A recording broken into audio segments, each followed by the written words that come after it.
Привитание. Мы расскажем вам про свою малую, але такую любую и милую сердцу родиму, агрогородок Щорсы, что тихо пригорнулся до Нёмана, побач со знакомитой Налибоцкой пушчай.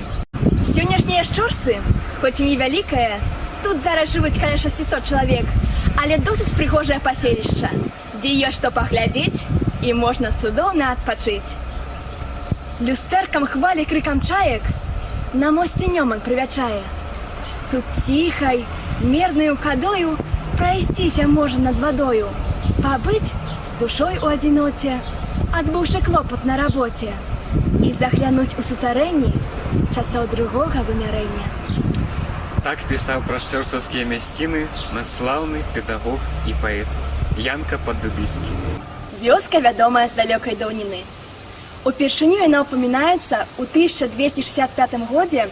Гэта звязана з заснаваннем Лаўжскага манастыра князем Войшалкам. Пазней Щорсы з'яўляюцца ў 1471 годзе ў метрыцы Вялікага княства Літоўскага, як уладанне графа Храптовічаў, якім належалі да 1939 года.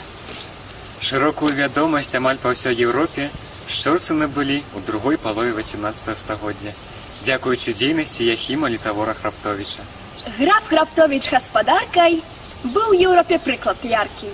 Прымяняўся возвароты, павялічваў намалоты, акультурваўся на жаті, а бываючы ў хаце, клапаціўся і аб людзях, навучаў, як лепей будзе. І шчорсаўцы любілі свайго графа. Яны плённа працавалі ў маёнтку, пазней у фальварку Мураванка, гаспадарчым двары, які нагадвае невялікі замак. Хлеб і муку, якую малолі 3 мясцовыя галандскія ветраныя млыны, экспортавалі ў Літву, Прускі, Кёнігсберг, Петербург і многія іншыя гарады Расіі, дзе гэты хлеб быў вядомы пад назвай як шчорсаўскі і каштаваў вышэй за біржавыя цэны.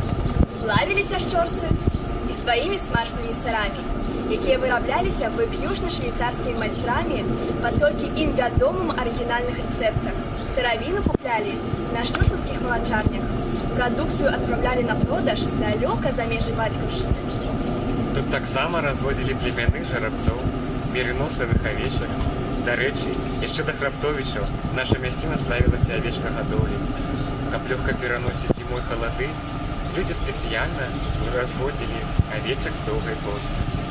Яе некалькі разоў на год счэсвалі, адсюль, паводле легенды, паходзіць старажытная назва вёскі – Шчэрс. Але вернемся ў маёнтак Храптовічаў, дзе працавалі аленя, вадзяная лесапілка, гандлярня, якая, дарэчы, добра захавалася і знаходзіцца ў межах двара нашай школы. Адным з першых на беларускіх землях Яхім Храптовіч ва ўласных маёнтках Щорсы і Вішнева, а таксама ў арэндных княгневічах адмяніў паншчыну. Задоўга да адмены прыгоннага права. Нездарма галоўны франтон яго сядзібы упрыгожваў лозунг на латыні «Мір і свабода».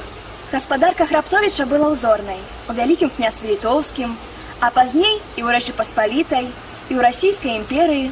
Нездарма ў тыя часы сярод сялян навакольных вёсак бытавала прымаўка «Жыць бы, як у Щорсах». А Яхім Літавор са славай займаўся дзяржаўнай справай. Быў наш граф міністр асветы і нямала дбаў пра гэта. Школу ў Щорсах адчыніў, каб народ дзяцей вучыў. Захаваўся ў Щорсах і пейзажны парк, помнік садова-паркавага мастацтва другой паловы 18 стагоддзя. Парк мае плошчу каля 40 гектараў, уключае сістэму штучных азёр. У парку расло каля 200 відаў дрэў. Па ліставной гладзі азёр плавалі лебедзі. Для палацаў парку ганарова праходжваліся фазаны. Помніць шчорсаўская брама і Міцкевіча Адама. Нашых шчорсаў далягляды навявалі яму дзяды. Выспявалі той часінай пан Тадэвуш і Гражына. Тут, у маёнтку, рос дуб.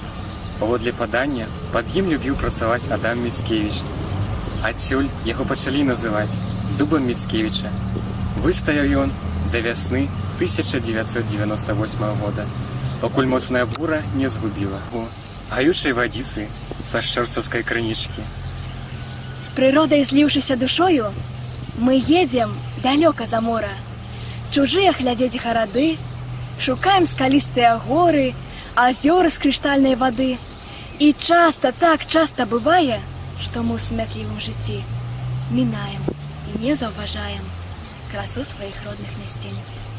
Прыязджайце да нас у Шчорсы, не пашкадуеце.